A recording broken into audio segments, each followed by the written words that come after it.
Lobby Erick Thohir berhasil Victor Gyökeres selangkah lagi membela timnas Indonesia.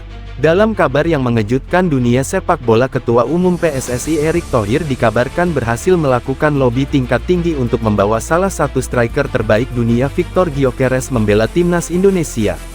Langkah ini merupakan hasil dari negosiasi panjang dan strategi cerdas yang telah dijalankan beberapa bulan terakhir. Jika semuanya berjalan sesuai rencana, Victor Gyökeres segera mendapatkan status kewarganegaraan Indonesia dan siap mengenakan seragam merah putih di pentas internasional.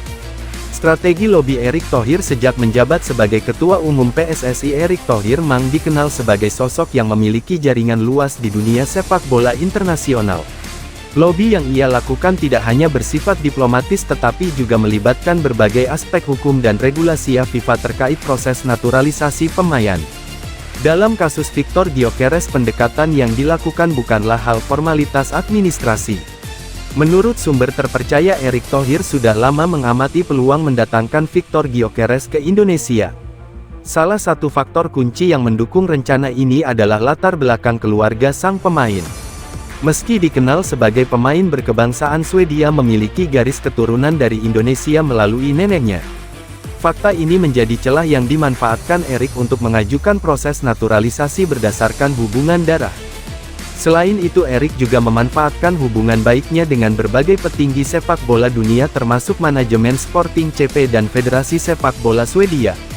Melalui komunikasi intensif, ia berhasil meyakinkan semua pihak bahwa kepindahan Victor Gyökeres ke timnas Indonesia adalah keputusan yang menguntungkan, baik bagi sang pemain maupun bagi perkembangan sepak bola di Asia Tenggara. Dukungan pemerintah dan regulasi FIFA. Keberhasilan lobby Erick Thohir tidak lepas dari dukungan pemerintah Indonesia. Presiden Prabowo dan beberapa menteri terkait dikabarkan turut serta dalam pembahasan strategi untuk mempercepat proses naturalisasi Victor Gyökeres. Langkah ini serupa dengan yang dilakukan terhadap pemain-pemain naturalisasi sebelumnya seperti Jordi Amat Senwals dan Sain Patinama.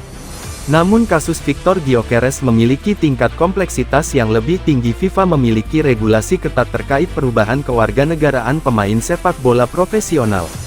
Salah satu aturan utama adalah seorang pemain hanya bisa berpindah tim nasional jika belum pernah bermain di turnamen resmi level senior bersama tim lamanya. Victor Gyökeres sendiri sudah mencatatkan penampilan bersama timnas Norwegia dalam berbagai laga kualifikasi dan UEFA Nations League. Namun hukum PSSI sedang mencari celah regulasi untuk memastikan bahwa striker tetap memenuhi syarat untuk membela Indonesia. Jika negosiasi ini berhasil, Victor Gyökeres bisa langsung memperkuat timnas Garuda di ajang internasional mendatang.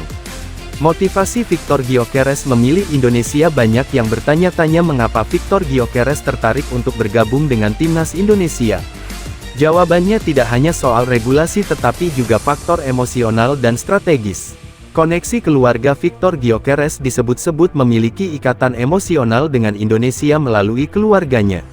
Meski selama ini lebih dikenal sebagai pemain Norwegia, ia dikabarkan memiliki rasa penasaran yang besar terhadap budaya dan sejarah keluarganya di Indonesia.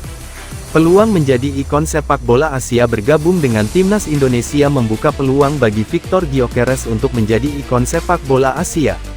Dengan populasi lebih dari 270 juta jiwa dan fanatisme tinggi terhadap sepak bola, Indonesia bisa menjadi pasar potensial bagi karir dan brand Victor Gyökeres di luar Eropa. Jaminan panggung internasional jika tetap bersama Swedia. Victor Gyökeres harus berjuang keras untuk membawa timnya lolos ke turnamen besar seperti Piala Dunia atau Euro. Sementara di Indonesia, ia hampir pasti menjadi bintang utama dan memiliki peluang besar tampil di Piala Asia serta turnamen regional lainnya. Dampak besar bagi sepak